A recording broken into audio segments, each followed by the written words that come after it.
زکوٰۃ حقیقت میں ہے کیا، اس کو سمجھ لیجئے۔ زکوٰۃ کے اعتبار سے بھی شریعت اسلامی کی روح سے مال جو ہے وہ دو قسم کا ہے۔ جیسے زمین میں نے عرض کیا دو قسم کی ہے، خراجی عشری، ایسے ہی مال باطنی، اموال باطنی، اموال ظاہری۔ کسی شخص نے گھر میں کچھ پیسہ رکھا ہوا پس انداز کر کے، یہ اموال باطنی ہے۔ کسی نے زیور رکھا ہوا ہے، چلیے سونے کی ڈلی رکھ لی ہے کسی نے، کسی برے وقت کے لیے، پتہ نہیں نوٹ جو ہیں وہ تو دھیلے کے رہ جائیں، جیسے کویتی دینار ہو گیا تھا، کہیں ایسی آفت نہ آ جائے کوئی تھوڑا سا سونا لے کر رکھ لو۔ یہ جو گھر میں چھپا ہوا مال ہے یہ اموال باطنی ہے، ان کی زکوٰۃ اسلامی ریاست نظام خلافت زبردستی نہیں لیتی، ورنہ تو گھر گھر جا کے جامع تلاشی کرنی پڑے گی، ٹرنک کھولنے ہوں گے، تکیے ادھیڑ کر دیکھنے ہوں گے کہیں کچھ رکھا ہوا تو نہیں ہے۔ اسلام کا نظام فطرت ہے۔ اموال باطنہ میں آپ کو آزادی ہے، زکوٰۃ دیں جسے چاہیں دے دیں، آپ کا اور اپنے رب کا معاملہ ہے، وہاں حساب جا کے دے دیجئے گا۔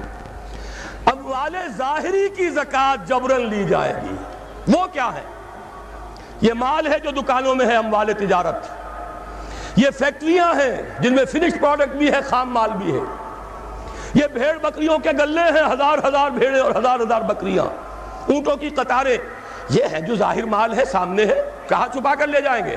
گودام بھی ہے تو وہ گھر تو نہیں ہے، گودام کی تلاشی ہو سکتی ہے، دکان کا حساب لگایا جا سکتا ہے۔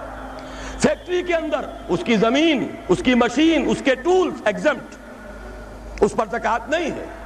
لیکن جو بھی مال ہے اس میں وہ دو شکلوں میں ہوگا، یا خام مال ہے، کپڑا بنانے کا کارخانہ ہے تو دھاگا پڑا ہے اتنے کروڑ کا، تیار کپڑا ہے اتنے کروڑ کا، اس کا 2.5% دے دیجئے۔ مال ہے 5 لاکھ کا دکان کے اندر، 2.5% دے دیجئے، اموال ظاہر ہے۔ اور اس میں اس سے کوئی غرض نہیں کہ سال بھر میں آپ نے کچھ کمایا کہ گوایا۔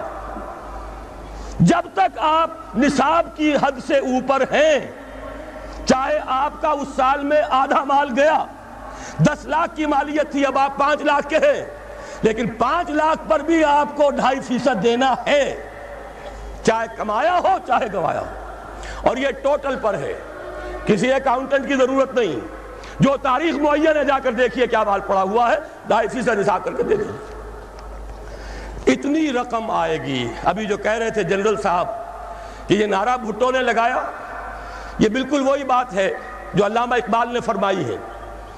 مغربی تہذیب میں بھی ایک حصہ حق کا ہے، اگرچہ باطل نے اس کے اوپر پورا غلبہ حاصل کر لیا، لیکن حق کا حصہ اس میں بھی تھا۔ وہ کیا تھا؟ اوہام پر اپنی بات نہ قائم کرو، لا تقف ما لیس لک بہ علم ان السمع والبصر والفؤاد کل اولئک کان عنہ مسئولا۔ علم پر بات کرو، وہم پر نہیں، محض تصورات پر نہیں، محض توہمات پر نہیں، علم پر۔ موقف تمہارا علم پر قائم ہونا چاہیے۔ یہ بات تھی، انہوں نے لی، توہمات کو ختم کیا، کھول آنکھ، زمین دیکھ، فلک دیکھ، فضا دیکھ، مشرق سے ابھرتے ہوئے سورج کو ذرا دیکھ۔ لہذا سائنس بڑھی، ٹیکنالوجی بڑھی، آئی ان کے ہاں ترقی آئی۔ اسی طرح یہ سمجھ لیجئے روٹی، کپڑا اور مکان کوئی کافرانہ نعرہ نہیں تھا، یہ افراد کا بنیادی حق ہے، اور تاریخ انسانی میں پہلی مرتبہ عمر فاروق نے اس حق کا بیان کیا۔ اگر دجلہ اور فرات کے کنارے ایک کتا بھی بھوکا مر گیا تو عمر قیامت کے دن ذمہ دار ہوگا۔ کون مارکس ہے، کیا پدی اور کیا پتی کا شوربہ، کون کوئی جدید تصورات دینے والے ہوں گے؟ یہ کل کی پیداوار ہے اور آج ختم ہو چکے، آج ان کے چہروں پر کالک بری جا رہی ہے، آج ان کے مجسمے گرائے جا رہے ہیں۔ عمر فاروق کا فرمان، یہ محمد کے غلام اور ایک ادنا تربیت یافتہ سپاہی کا فرمان ہے، یہ تا قیام قیامت قائم رہے گا۔ ہر شہری کی بنیادی ضروریات کی کفالت ہے جو نظام خلافت کے ذمے ہے۔ اور اس میں تو جیسا کہ میں نے عرض کیا، اس میں تو حضرت عمر نے مسلمان نہیں کہا، صرف مسلمان نہیں، جانوروں تک بات پہنچا دی۔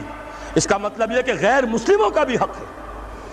اس لیے کہ حضرت عمر ہی نے ایک مرتبہ دیکھا تھا، کسی صوبائی دارالحکومت کے دورے پر گئے تھے، کوئی ایک بڈھا غیر مسلم غالباً مجوسی تھا، وہ کچھ خیرات مانگتا پھر رہا تھا، بہت بوڑھا ضعیف۔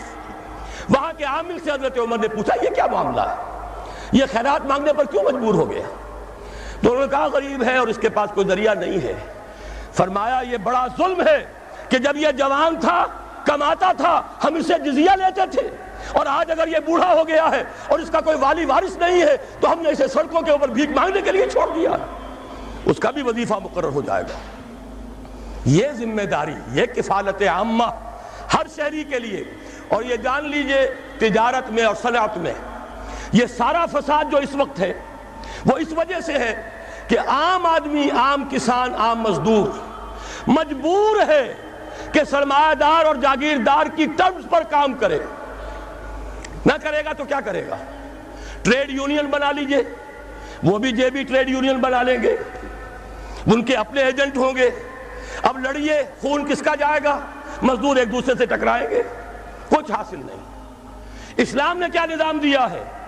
آپ غریب کو ضمانت دے دیجئے، اگر تمہیں صحیح ویج نہیں مل رہی، تمہیں صحیح مبادلہ نہیں مل رہا اپنی محنت کا، مت کام کرو، تمہیں بھوکا نہیں مرنے دیا جائے گا، تمہاری بنیادی ضروریات کی کفالت ریاست کرے گی۔ اب ہوئی برابر کی چوٹ۔ اگر کارخانے دار کہہ سکتا ہے کہ اگر آپ کو یہ چیز منظور ہے کام کیجئے ورنہ جائیے، سب مزدور چلے جائیں گے، میں لاک اپ کر دوں گا، کارخانہ بند کر دوں گا، لیکن یہ کہ مزدور اس وقت یہ نہیں کہہ سکتا، وہ تو کہے گا جناب اسی تنخواہ پر کام کروں گا، اس لیے کہ ایک دن کام نہ کرے شاید بچ جائے، 2 دن کام نہ کرے بچ جائے، تیسرے دن فاقہ آئے گا، اس کے پاس کھانے کو نہیں ہے۔ لیکن اگر معلوم ہو میری ریاست خلافت اللہ فی الارض، وہ ضامن ہے، وہ رب العالمین ہے، اور اسی کی رب العالمینی کا یہ مظہر ہے نظام خلافت، رحمت للعالمینی کا سب سے بڑا مظہر محمد رسول اللہ کی یہ نظام خلافت، یہ ضامن ہے، یہ مجھے بھوکا نہیں مرنے دے گا، یہ میرے بچوں کے لیے کوئی نہ کوئی چھت ضرور فراہم کرے گا، تو پھر اس کے پاس بھی بارگیننگ پاور ہے، وہ بھی قدم جما کر بات کرے گا کہ جناب یہ ویج دیتے ہیں تو کام کروں گا ورنہ نہیں کروں گا۔ یہ ہے جو آسان ترین حل ہے۔